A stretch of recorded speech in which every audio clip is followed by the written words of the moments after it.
Dalam nama Bapa dan Putra dan Roh Kudus. Amin.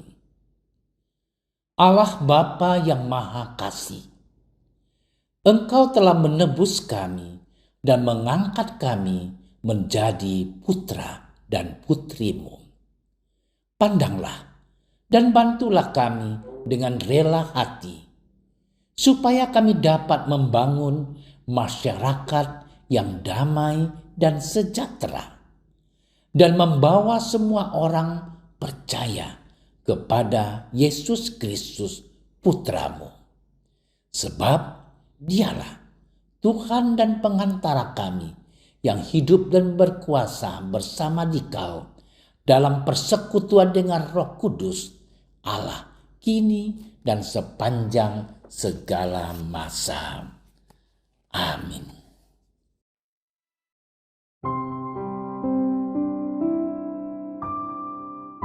Sekali peristiwa, Yesus berkata kepada murid-muridnya, "Apabila saudaramu berbuat dosa, tegurlah dia di bawah 4 mata. Jika ia mendengarkan nasihatmu, engkau telah mendapatnya kembali. Jika ia tidak mendengarkan engkau, bawalah seorang atau 2 orang lagi, supaya atas keterangan 2 atau 3 orang saksi, perkara itu tidak disangsikan.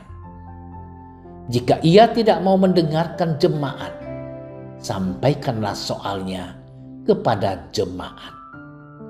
Jika ia tidak mau juga mendengarkan jemaat, pandanglah dia sebagai seorang yang tidak mengenal Allah atau seorang pemungut cukai. Sesungguhnya Aku berkata kepadamu, apa yang kamu ikat di dunia ini akan terikat di surga, dan apa yang kamu lepaskan di dunia ini akan terlepas di surga. Lagi pula, aku berkata kepadamu, jika 2 orang dari antara kamu di dunia ini sepakat meminta apapun juga, permintaan mereka itu akan dikabulkan oleh Bapa-Ku yang di surga. Sebab di mana 2 atau 3 orang berkumpul dalam nama-Ku, di situ Aku ada di tengah-tengah mereka." Demikianlah sabda Tuhan. Bapak, Ibu, dan saudara-saudari yang terkasih dalam Kristus. Ada sebuah peribahasa dalam bahasa Inggris yang berbunyi, "No man is an island." Jika kalimat ini diterjemahkan secara harfiah, maka artinya adalah manusia bukanlah sebuah pulau. Kalimat ini secara lebih luas dan dalam mau menjelaskan kepada kita bahwa manusia itu sebenarnya adalah makhluk sosial. Ia tidak bisa hidup sendiri saja dan lepas dari manusia lain. Oleh karena itu, setiap orang pasti membutuhkan orang lain dalam kehidupannya. Kita bisa membayangkan apa yang terjadi pada seseorang yang hidup di tengah hutan belantara seorang diri atau di pulau seorang diri. Ketika ia mengalami sakit parah, orang itu pasti sangat menderita dan kesusahan untuk makan, minum, dan mencari obat. Bahkan akan segera mati jika tidak segera ditolong oleh orang lain. Inilah bukti bahwa setiap orang membutuhkan orang lain dalam hidupnya. Saudara-saudariku yang dicintai oleh Tuhan, dalam bacaan pertama Allah menetapkan dan menegaskan kepada Yehezkiel bahwa dia adalah penjaga bagi bangsa Israel. Yehezkiel berkewajiban menyampaikan dan menyatakan kepada orang-orang Israel perihal dosa mereka, agar mereka bertobat, supaya tidak dihukum dan selamat dari murka Allah. Hal ini mau mengatakan bahwa bangsa Israel yang merupakan kumpulan dari orang-orang pilihan Allah tidak bisa lepas dari Nabi Yehezkiel. Mereka membutuhkan Nabi Yehezkiel sebagai jembatan penghubung antara mereka dengan Allah. Sebaliknya, Yehezkiel pun membutuhkan orang-orang yang mau mendengarkan pewartaannya, agar pewartaan itu didengarkan dan dilaksanakan sehingga tidak sia-sia. Sebagai bentuk perwujudan dari kehidupan sosial yang baik di tengah-tengah masyarakat atau jemaat, Paulus pun dalam bacaan kedua menegaskan bahwa dasar dari kehidupan sosial antar sesama itu adalah kasih. Bagi Paulus, kasih itu merupakan kegenapan dari hukum Taurat. Orang yang memiliki kasih tidak akan berbuat jahat kepada sesamanya, tidak akan menginginkan kepunyaan sesamanya, dan tidak akan melakukan kecurangan dalam hidupnya. Saudara-saudariku yang dikasihi oleh Tuhan, sementara dalam bacaan Injil, Yesus menambahkan bagaimana seni menegur seseorang dalam kehidupan bersama. Bagi Yesus, setiap orang itu punya kelemahan, kekurangan, kesalahan, bahkan dosa. Tetapi tidak semua orang mampu menyadari dan bertobat dari kelemahan, dari kekurangan, kesalahan, dan dosa-dosanya. Oleh karena itu, kita membutuhkan orang lain yang mau dan mampu untuk menegur orang tersebut secara baik, bijaksana, dan tepat.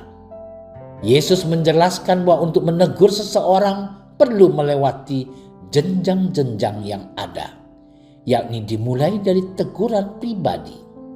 Jika teguran pribadi tidak diindahkan, maka perlu menghadirkan 2-3 orang lagi agar semakin kuat. Dan jika orang tersebut masih bersikeras juga, maka barulah menghadirkan dia di tengah-tengah jemaat. Maka anggaplah bahwa orang tersebut bebal, tidak membutuhkan sesamanya, dan tidak membutuhkan keselamatan dari Allah. Bapak, Ibu, saudara-saudari yang terkasih dalam Kristus, sebagai pengikut Kristus yang berlabel Kristen, kita harus mampu untuk hidup di tengah-tengah sesama dalam semangat dan perbuatan kasih. Kita tidak boleh eksklusif di antara orang-orang yang berbeda kepercayaan, berbeda suku, dan berbeda golongan. Kita juga harus terbuka pada kritik dan masukan dari orang lain.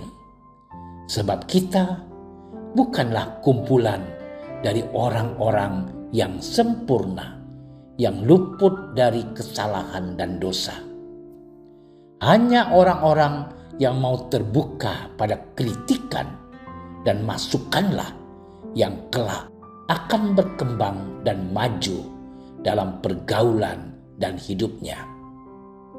Apakah hal ini sudah kita lakukan? Jika belum, mari kita mulai dari sekarang dan jangan menunda-nunda. Selamat bermenung. Tuhan memberkati kita.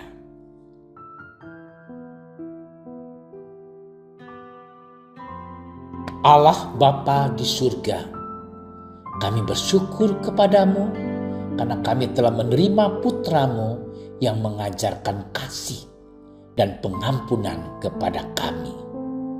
Semoga berkat anugerah agung ini kami memperoleh semangat penyangkalan diri agar dapat menerima dan memberi nasihat dengan rendah hati demi kebaikan bersama dan demi kemuliaan nama-Mu. Demi Kristus Tuhan dan Juru Selamat kami. Amin.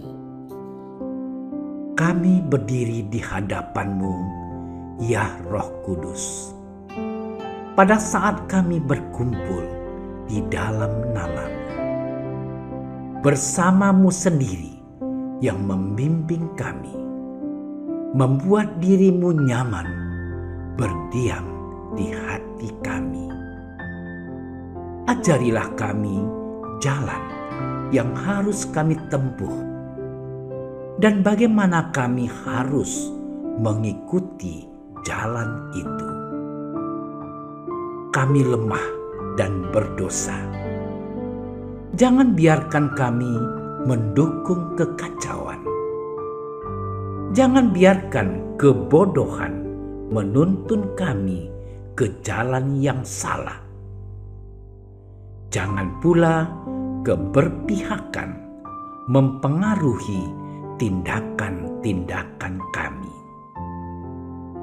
Kiranya kami menemukan di dalam Engkau kesatuan kami, agar kami boleh berjalan bersama menuju kehidupan abadi dan tidak menyimpang dari jalan kebenaran dan apa yang benar.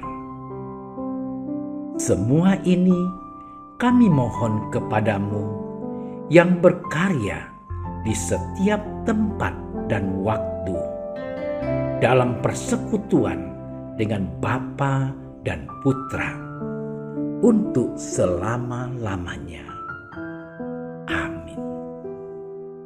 Bapa kami yang ada di surga, dimuliakanlah nama-Mu. Datanglah kerajaan-Mu. Jadilah kehendak-Mu di atas bumi seperti di dalam surga. Berilah kami rezeki pada hari ini, dan ampunilah kesalahan kami, seperti kami pun mengampuni yang bersalah kepada kami. Dan janganlah masukkan kami ke dalam percobaan, tetapi bebaskanlah kami dari yang jahat. Amin. Salam Maria, penuh rahmat, Tuhan sertamu. Terpujilah engkau di antara wanita, dan terpujilah buah tubuhmu Yesus. Santa Maria, Bunda Allah, doakanlah kami yang berdosa ini, sekarang dan waktu kami mati. Amin. Kemuliaan kepada Bapa dan Putra dan Roh Kudus, seperti pada permulaan, sekarang, selalu, dan sepanjang segala masa. Amin. Dalam nama Bapa dan Putra dan Roh Kudus. Amin. Terima kasih sudah menyaksikan renungan hari ini. Jangan lupa like, subscribe, dan aktifkan tombol loncengnya agar Anda yang pertama mendapatkan notifikasi updatean renungan harian dari Komsos Keuskupan Padang. Dan bagikan ke sosial media agar saudara-saudara kita dapat mendengarkan dan merenungkan firman Tuhan.